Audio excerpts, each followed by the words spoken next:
Okay, so a lot of people who are brand new to home buying don't recognize that the moment you find a house that you want to put under contract is the moment that you'll be making your very first payment towards closing, and that is called an earnest money deposit. So today we're going to talk about what that is, why it's needed, who pays, how much it is, and so much more, so that you're prepared and not shocked when it's time for you to sign your purchase agreement. So if you're new here, hi, my name is Jocelyn and I'm the founder of Real Estate Prep, which is a community for first-time home buyers that are looking for the tools, tactics, and resources they need to confidently make one of the biggest purchases of their lives, and that is usually their first homes. So today we're going to talk about earnest money deposits. So again, the number one question around it is, what is an earnest money deposit? I've never heard of that. So an earnest money deposit is also known as a good faith deposit, and essentially this is something that you pay and that you put down before you actually reach the closing. So as I used in the opening example, this is needed to actually take the home off the market. So usually if you find a house,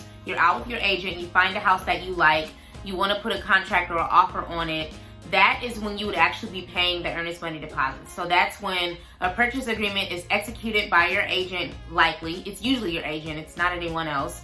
And then the seller is requesting that you pay an earnest money deposit. Now this is not gonna be required in every single situation, but when I think about my two sort of separate home buying experiences, both sellers in both of those scenarios actually wanted the earnest money deposit. So if I was serious about this house and I was willing to put in an offer for it, and the offer was accepted, then that is when I would be needing to actually give them an earnest money deposit. And who receives that is the seller. So when do you pay that? I just went over what it was. Number two is, when do you pay it?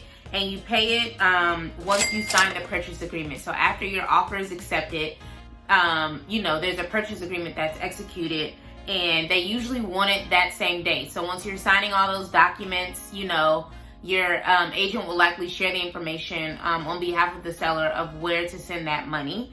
Why is it needed is the third question. So this is needed for two separate reasons. From the buyer's perspective, it's needed because it helps you as the buyer have more time to do your due diligence once your offer was accepted. So then you would actually, do the things that you need to do to prepare for closing. So that can be, getting your inspection, getting your appraisal, running the title search, just getting your affairs in order to make sure that this is a good investment. So that's good, and it allows you to know that, okay, this home is officially off the market. I'm now the number one contender for this. And then on the seller side, it helps them because it takes a lot of money to sell your house. You're paying the agent, you're paying, advertising fees, you're paying a lot of different fees. And if they go through all of this and you drop the ball, then it's just costing them more to handle all this all over again, so that is how it benefits them. And again, it signals to them that you're serious about this and they're giving you time to actually get your other affairs in order. So the next question is, how much is it? So how much your earnest money deposit is going to differ by your, location. In both of my recent experiences, I've put down around 1% of the purchase price, but it can usually range between 1 and 3%. So again, we know that there's a down payment. We know that there are other closing costs in preparation to closing. But this is the first fee that you will pay as a buyer and as a serious buyer, which means that the offer that you put in was accepted if it was a resale market, which means that the home is already in existence and you're buying it from another seller. It's also required if you decide to do new construction, which is what I did. I had to pay the builder, which was the seller, that 1%, which was the earnest money deposit. So again, it's not required in every single market, but I'm only speaking from my experience. And in both of those markets, in both of those scenarios, I've had to put down the 1% to show that I'm serious about this. Now, in the first scenario, I actually got my money back because people have asked me what if something happens and I don't want the house anymore? Then that needs to be a contingency. So as your agent is wrapping up and writing up your offer, you want to make sure that he or she includes contingencies, which means that, for example, say that and this was my scenario in the first house, I wasn't willing to pay above whatever the appraisal price was, and I made sure that she included that in the offer letter. Now things right now are much harder. People are offering even if the appraisal comes back, 5% below what you initially saw the home listed for, some people are still willing to move forward. But if you have in your contract that the home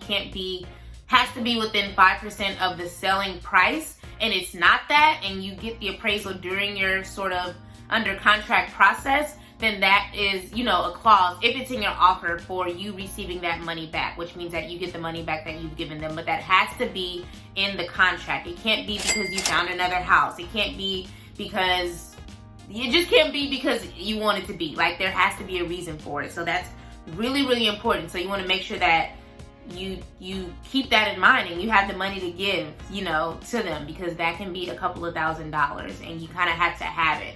It's not something you can go searching for. You have to have it in your checking account or your savings account, which is what I had. So yeah, that's covering like, how can I get it back? And then the last thing that I feel like I need to know is like, okay, well, where is this money going? So the money for your earnest money deposit is held in an escrow account. And an escrow account is something you'll have even after you close. And that's an account that is external, like no one has access to it but your lenders, because they're using that money that's going into your escrow account to cover, once you become the homeowner, your taxes to go in there, your taxes, your insurance can go in there, your homeowner's insurance. And then that will be the first thing that actually is held in escrow. So they will then release those funds when you get to closing. So when you look at your closing disclosure, you'll see a line item for your earnest money deposit. So say your total closing costs are $10,000, you will then only be responsible for $9,000 at closing, because that $1,000, which was your earnest money deposit, was credited towards your closing. So I hope that makes sense. So just to recap, what is an earnest money deposit? An earnest money deposit is the first payment that you'll make towards a home in an offer that was accepted. So that is a sign of good faith to the seller that you're serious about this home, and that you want to give them this money so that you can have time to do the rest of your due diligence, and they can take the home off the market so that you can actually do that and not be stressed about them having multiple offers. At that point, you wouldn't be paying it until your offer was accepted, or you go new construction and that's immediately accepted. Number 2 is, when do you pay? So you pay that, again, once your offer is accepted, whether that's new construction and you're writing up the purchase agreement once you see a place you like, or you were out looking at other homes that were already in existence and your offer was accepted, then it would be, time for you to pay that earnest money deposit. Why is this needed? From the buyer's perspective, it's needed because it gives you that time to know, number one, this home is now off the market and I have the time to do my due diligence and actually, make sure that it's up to par with what I'm seeing. And then on the seller's perspective, it's again, just a good sign that like, I'm not wasting my time and my money with a buyer who's not serious, essentially. And then how much is it? So this is something that differs, but usually in my experience, it's been between 1% and 3%. In both of my past experiences, it's always been 1% of the total purchase price.